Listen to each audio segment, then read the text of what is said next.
नाज़रीन, वेलकम करते हैं आपको हेल्थ जोन विद डॉक्टर इनाम दानिश में। मैं हूं आपकी होस्ट अरम काशिफ और जैसे कि आप जानते हैं कि इस शो में डॉक्टर इनाम दानिश स्टूडियो में मौजूद होते हैं और हम मुख्तलिफ हेल्थ इश्यूज़ उनसे डिस्कस करते हैं। आप भी किसी हेल्थ इशू के हवाले से कुछ जानना चाहते हैं, डिस्कस करवाना चाहते हैं तो डेफिनेटली आप भी कॉमेंट ड्रॉप करके हमें बता सकते हैं कि किस हेल्थ इशू के हवाले से अवेयरनेस आप चाहते हैं। इससे पहले कि आज डॉक्टर साहब की जानिब में चलूँ, आपसे कहेंगे कि चैनल को सब्सक्राइब नहीं किया है तो चैनल को सब्सक्राइब कर लीजिए। और जैसे कि आप सब जानते हैं कि रमज़ानुल मुबारक के हवाले से हम मुख्तलिफ शोज़ कंडक्ट कर रहे हैं, तो आज भी हम ये जानना चाहेंगे कि वो पेशेंट जिन्हें शुगर होती है क्या वो रोज़े रख सकते हैं रमज़ानुल मुबारक को, कैसे वो गुजार सकते हैं मुख्तलिफ एहतियात करके, और कौन सी मेडिसिन वो यूज़ कर सकते हैं, किस तरह की डाइट वो ले सकते हैं ताकि वो रोज़े भी रख सकें। चलते हैं डॉक्टर साहब की जानिब। अस्सलाम वालेकुम इरम और नाज़रीन को भी अस्सलाम वालेकुम। डॉक्टर साहब, सबसे पहले तो मैं आपसे ये जानना चाहूँगी कि जो शुगर के पेशेंट होते हैं क्या वो रोज़े रख सकते हैं? देखिए, हम जो भी बात कर रहे हैं हम मेडिकल पॉइंट ऑफ व्यू से कर रहे हैं। जो रिलीजियस पॉइंट ऑफ व्यू है वो तो उलमा कराम उसके ऊपर जो है वो रोशनी डाल सकते हैं। रोज़ा एक्चुअली है क्या? 3 चीज़ें: भूख, प्यास और सेक्स। इन 3 चीज़ों से बचने का नाम रोज़ा है। कोई भी ऐसी चीज़, जैसे फॉर एग्जांपल आप इंजेक्शन लगवा रहे हैं, वैक्सीन लगवा रहे हैं या इंजेक्शन लगवा रहे हैं, जिससे आपको ना भूख ख़त्म हो रही है ना प्यास ख़त्म हो रही है, लेकिन वो आपकी मजबूरी है, तो लॉजिक ये कहती है कि उससे रोज़ा नहीं टूटता। अब बाकी उलमा क्या कहते हैं वो एक अलग बात है। मैं तो वो मेडिकल पॉइंट ऑफ व्यू से बात कर रहा हूँ। जो लॉजिकल बात है कि एक आदमी को अगर बीमार है, इंजेक्शन लगवा लिया उसने और उस इंजेक्शन से उसका भूख प्यास से कोई ताल्लुक़ नहीं है, तो वो रोज़ा नहीं टूटता। इसी तरीके से अगर किसी की नाक बंद है तो सांस लेने का तो कोई रोज़ा नहीं है ना भाई। अगर किसी को बहुत घुटन हो रही है, सांस नहीं आ रहा है और वो नेज़ल स्प्रे यूज़ कर रहे हैं, तो ना उससे भूख ख़त्म होती है ना प्यास ख़त्म होती है, तो वो यूज़ कर सकता है। इसी तरीके से कान में किसी की तकलीफ़ है, अगर वो कान में ड्रॉप डाल लेगा उसको रिलीफ मिल जाएगा, तो कान की तकलीफ़ बर्दाश्त करने का नाम तो रोज़ा नहीं है ना। तो मेरी अपनी ये एक राय है, उलमा की एक अपनी वो हो सकती है कि वो मना करें, लेकिन मेरा अपना ख्याल वो यही है कि कोई भी ऐसी मजबूरी का काम जिसमें इंसान को अजियत हो, नाक बंद है या कान में तकलीफ़ है या बुखार है, इसके लिए इंजेक्शन लगवाना है, कि जिससे भूख प्यास का कोई ताल्लुक़ ना हो, उससे रोज़ा मेरे ख्याल में कि नहीं टूटना चाहिए।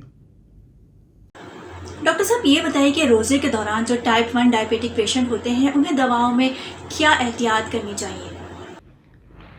टाइप 1 के जो पेशेंट हैं आमतौर पर 10% होते हैं, टाइप 2 90% होते हैं। इसलिए हम टाइप 1 को शॉर्टली बात करेंगे कि वो तो सिर्फ इंसुलिन ले रहे होते हैं, वो टैबलेट नहीं लेते, इंसुलिन पे उनका गुजारा होता है। तो उनको फ्रीक्वेंट अपना जो है ना शुगर चेक करनी होती है, कि आप बार बार शुगर चेक करें कि शुगर कम ना हो जाए, क्योंकि शुगर का कम होना ज़्यादा ख़तरनाक है। तो वो फ्रीक्वेंटली अपनी शुगर चेक करते हैं और इसके हिसाब से इंसुलिन लगाते हैं। अब ये कि आम तौर पे जो इंसुलिन लगती है वो 2 टाइम होती है, सहर और अफ्तार के अंदर। वो कॉम्बिनेशन होता है 70-30 या इस तरह करके। तो जो टाइप 1 के पेशेंट हैं वो ये कर सकते हैं कि अमूमन जो 70-30 इंसुलिन होती है, इंटरमीडिएट इंसुलिन होती है और इसमें शॉर्ट एक्टिंग मिक्स होती है। तो क्या होता है, जब सुबह की इंसुलिन लगती है तो उसका इम्पेक्ट आ जाता है शाम में तकरीबन 4-6 बजे के करीब। उस वक्त शुगर लो होने के बहुत ज़्यादा चांसेस होते हैं। तो इसको हम ये कर सकते हैं कि एक लॉन्ग एक्टिंग इंसुलिन लें, यानी कि सार अवतार में लॉन्ग एक्टिंग इंसुलिन लगाएं और अल्ट्रा शॉर्ट एक्टिंग इंसुलिन लगाएं। तो ये आपके अवेयरनेस के लिए भी है और डॉक्टर्स भी आपको इसमें गाइड कर सकते हैं कि बजाय इंटरमीडिएट के NPH जो हम यूज़ करते हैं, लॉन्ग एक्टिंग इंसुलिन लें और बहुत शॉर्ट एक्टिंग इंसुलिन लें। तो जो शॉर्ट एक्टिंग इंसुलिन है वो सहरी को कवर करेगी, लॉन्ग एक्टिंग इंसुलिन वो पीक आगे तक जाएगी और शुगर कम होने के चांसेस कम हो जाएंगे। इसी तरीके से रात में भी लॉन्ग एक्टिंग इंसुलिन लें और अल्ट्रा शॉर्ट एक्टिंग इंसुलिन लें तो उसका बेनिफिट होता है। तो टाइप 1 के पेशेंट जो है वो इंसुलिन की टाइप चेंज कर सकते हैं और दूसरे ये कि फ्रीक्वेंटली अपनी शुगर चेक करें। अगर शुगर 70 मिलीग्राम पर डेसीलीटर से कम है तो आपको अलर्ट हो जाना चाहिए, और अगर 60 से कम है तो आप रोज़ा ब्रेक कर सकते हैं, यानी कि रोज़ा तोड़ सकते हैं, क्योंकि 60 से कम शुगर होने पे हमारा ब्रेन जो है वो 40 से कम पे डैमेज हो जाता है। तो इसलिए अब वो फिर हमेशा के लिए होता है, यानी कि आदमी बेहोश हो गया तो वो फिर हमेशा के लिए बेहोश हो जाता है। तो इसलिए शुगर का लो होना बहुत ख़तरनाक है। तो 70 पे बिल्कुल अलर्ट हो जाएं, अगर सिम्टम्स आ रही हैं तो 70 पे ब्रेक कर दें शुगर, और या फिर 60 है तो फिर तो बिल्कुल आपको जो है वो रोज़ा ब्रेक कर देना चाहिए। और अगर जो लोग रोज़ा नहीं तोड़ते हैं तो फिर वो ग्लूकोज के ड्रिप लगवाएं, तब जाके पूरा रोज़ा हो सकता है। तो ये तो है टाइप 1 के लिए। अच्छा, टाइप 1 का तो आपने जिक्र किया, लेकिन टाइप 2 के हवाले से भी हम जानना चाहेंगे कि टाइप 2 के जो पेशेंट होते हैं वो कौन सी मेडिसिन ले सकते हैं, क्या तब्दीली ला सकते हैं अपनी मेडिसिन में? Type 2 diabetes mostly patient type 2 होते हैं, एडल्ट पेशेंट वो टैबलेट ले रहे होते हैं, और कुछ लोग टैबलेट और इंसुलिन दोनों मिला के लेते हैं। तो जो लोग टैबलेट पे हैं उनके लिए ये है कि जो ग्लूकोफेज के ऊपर हैं, ग्लूकोफेज से शुगर लो होने के चांसेस ज़रा कम होते हैं। तो वो ये कर सकते हैं कि हाफ़ डोज लें सहर में और फुल डोज लें इफ्तार में। यानी कि ग्लूकोफेज अगर 1500 मिलीग्राम डेली ले रहे हैं, 500 की सुबह दोपहर शाम करके, तो 500 सहर में ले लें और 1 ग्राम इफ्तार में ले लें। वो लोग जो टैबलेट ले रहे होते हैं नाश्ते से पहले की, सल्फोनाइल यूरियास, जो कि जिनसे शुगर कम होने के चांसेस बहुत ज़्यादा होते हैं, अगर वो सिंगल एक टैबलेट नाश्ते से पहले ले रहे हैं, जैसे जीनारिल है और इसी तरह के मिलते जुलते ब्रांड्स हैं, तो जो नाश्ते से पहले लेते हैं वो इफ्तार पे ले लें। जो एक मरतबा लेते हैं वो इफ्तार पे ले लें, और जो 2 मरतबा लेते हैं वो ये करें कि हाफ़ डोज सहर में लें और फुल डोज अफ्तार में लें। इस तरीके से करके उसको डिवाइड कर लें, तो यानी कि ताकि शुगर को मेंटेन भी रखें जाए।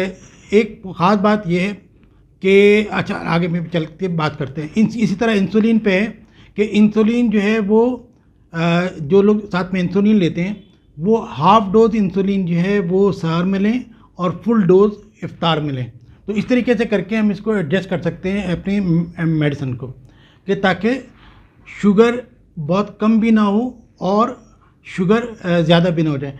अमूमन देखने में ये आता है कि रमज़ान में लोगों की शुगर बढ़ जाती है। उसकी रीज़न ये है कि लोग ये सोचते हैं कि हम चूँकि खाते कम हैं तो वो अपनी दवाओं की मिकदार कम कर देते हैं।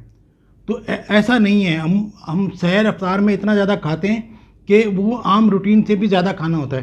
तो यही वजह है कि मोस्टली लोगों की शुगर डिस्टर्ब होती है और शुगर बढ़ जाती है रमज़ान के अंदर, जबकि रमज़ान एक अपॉर्चुनिटी है अपनी शुगर कंट्रोल करने के लिए। तो लेकिन आप मॉनिटर करते रहें, ख़ास तौर पे अगर कोई सिम्टम्स होती हैं या ये 3, 4, 5 बजे का टाइम ऐसा होता है तो उस टाइम पे चांसेस ज़्यादा होते हैं शुगर कम होने के। आप शुगर चेक कर सकते हैं, रोज़े के दौरान भी आप अपनी शुगर चेक कर सकते हैं।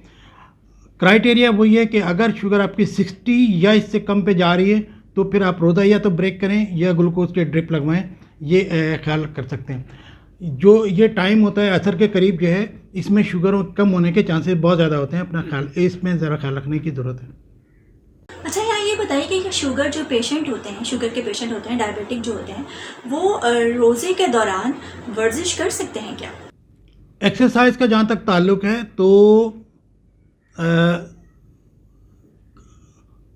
जो हेल्दी लोग हैं, सेहतमंद लोग हैं, उनके लिए तो बेस्ट टाइम ये है कि असर के बाद वॉक करें, असर मगरिब के दरमियान, तो उससे वेट कम होने के चांसेस होते हैं। और लेकिन जो डायबिटिक पेशेंट हैं उनके लिए उनको बेहतर ये है कि अवॉइड करें वो वॉक, बस रात में खाना खाने के बाद टहल लें। ये सबसे अच्छी जो एक्सरसाइज रमज़ान के दिनों में है वो तरावी पढ़ लें। तो तरावी जो है वो एक्सरसाइज के इक्विवेलेंट है रमज़ान के अंदर। तो जो डायबिटिक पेशेंट हैं वो अवॉइड करें, वॉक ना करें, बल्कि तरावी पढ़ लें काफ़ी है। जो कि डायबिटिक नहीं है वो असर और मगरिब के दरमियान वॉक करें तो ज़्यादा चांसेस है वेट कम होने के। अच्छा, आपने यहाँ जिक्र किया कि शुगर लेवल जो है वो गिर जाता है, तो क्या सिम्टम्स होते हैं कि इंसान को फ़ौरन पता चल जाए कि शुगर लेवल जो है वो डाउन हो गया है?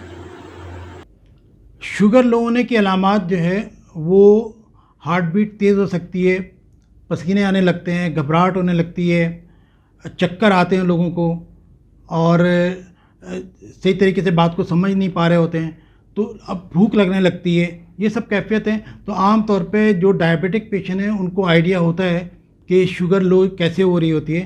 तो लेकिन वो लोग जो एल्डरली हैं, ओल्ड एज में हैं, वो सही तरह नहीं बता सकते हैं। तो कोशिश ये करें कि ओल्ड एज के जो डायबिटिक पेशेंट हैं वो रोज़ा ना रखें। बाकी लोग जो है उनको अंदाज़ा हो जाता है कि शुगर लो होने का, कि पैल्पिटेशन होती है, घबराहट है, भूख लग रही है, तो वो फौरी तौर पर उसको ज़ाहिर है कि ट्रीटमेंट करना चाहिए।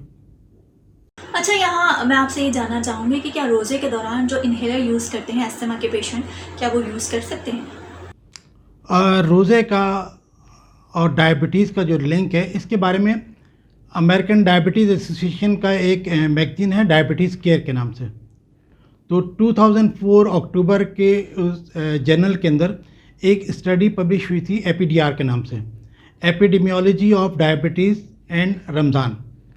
तो इसके अंदर कुछ उन्होंने ऑब्जर्वेशन दी थी कि डायबिटिक पेशेंट के बारे में। तो उनका कहना यही था कि डायबिटिक पेशेंट को वो रिकमेंड नहीं करते हैं कि डायबिटिक पेशेंट रोज़ा रखें, लेकिन अगर हम मना भी करते हैं तो फिर भी मेजॉरिटी हमारे मुस्लिम जो भाई हैं वो डायबिटिक हैं, तो वो मानते नहीं हैं, रोज़ा रखते हैं। तो कोशिश तो ये करें कि भी वो रोज़ा ना रखें, क्योंकि वो बीमार उस किस्म में शुमार होते हैं। लेकिन अगर वो रोज़ा रखते हैं तो हमें फिर वो तरीके देखने होंगे ताकि उनका नुकसान कम से कम हो, उनकी सेहत को कोई नुकसान ना पहुँचे। तो वो हम तरीके बता सकते हैं या वो सोच सकते हैं, डिस्कस कर सकते हैं कि जिससे उनको कोई किसी किस्म का नुकसान ना हो। तो टाइप 1 पेशेंट जो है, वो जो डायबिटीज़ के टाइप 1 के पेशेंट हैं, उनको ज़्यादा ख्याल करना पड़ता है। जैसे मैंने पहले भी अपनी एक वीडियो में कहा था कि जब हम खाना पीना बंद करते हैं तो इंसुलिन जो है वो रिलीज़ नहीं होती और बॉडी के अंदर शुगर की कमी होती है। उसको कंपनसेट करने के लिए एक तो कुछ हार्मोन रिलीज़ होते हैं, जैसे ग्लूकागोन है या एपिनेफ्रिन है, नॉरएपिनेफ्रिन है। ये वो हार्मोन हैं जो कि ग्लूकोज बनाते हैं और दूसरी चीज़ों से भी ग्लूकोज बनता है, यानी कि जो प्रोटीन है हमारे जिस्म में या लिपिड्स हैं, चर्बी है या गोश्त है, ये भी ग्लूकोज में कन्वर्ट हो जाता है, क्योंकि ब्रेन सिर्फ ग्लूकोज के ऊपर चल रहा होता है। तो ब्रेन को ग्लूकोज की सप्लाई रखने के लिए हमारे जिस्म में सिस्टम है कि जब हम ग्लूकोज ना लें तब चर्बी, चिकनाई या मसल्स और गोश्त से भी जो है वो ग्लूकोज बनना शुरू हो जाता है।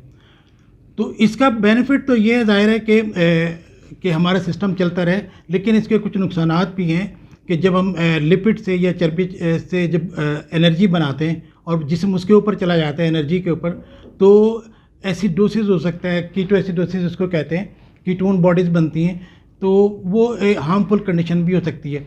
बहरहाल, तो कहने का मकसद ये है कि टाइप 1 के जो पेशेंट हैं वो ज़रा एहतियात ज़्यादा करें। टाइप 2 में इतनी प्रॉब्लम नहीं होती, लेकिन टाइप 1 में प्रॉब्लम ज़्यादा हो सकती है। बहुत शुक्रिया डॉक्टर साहब, काफ़ी डिटेल में आज इस टॉपिक को आपने डिस्कस किया है। हमेशा की तरह नेक्स्ट शो में मज़ीद आपको बिल्कुल इनवाइट करेंगे और मुख्तलिफ हेल्थ इशू जो हम डिस्कस करेंगे वो आप ही की बदौलत किया जाएगा। वेल नाज़रीन, आज हमारा आपका साथ यहीं था। आज सोचा कि डायबिटिक जो पेशेंट होते हैं उनके हवाले से शो किया जाए और उन्हें बताया जाए कि रोज़े में वो क्या क्या एहतियात कर सकते हैं और कौन कौन सी ग़िज़ाओं को वो इस्तेमाल कर सकते हैं ताकि वो रोज़ा रख सकें। आज यहीं तक मेरा आपका साथ है। नेक्स्ट शो में मज़ीद किसी और टॉपिक के साथ हाजिर होंगे। तब तक के लिए अपनी होस्ट इरम काशिफ को इजाज़त दीजिए। अल्लाह हाफ़िज़।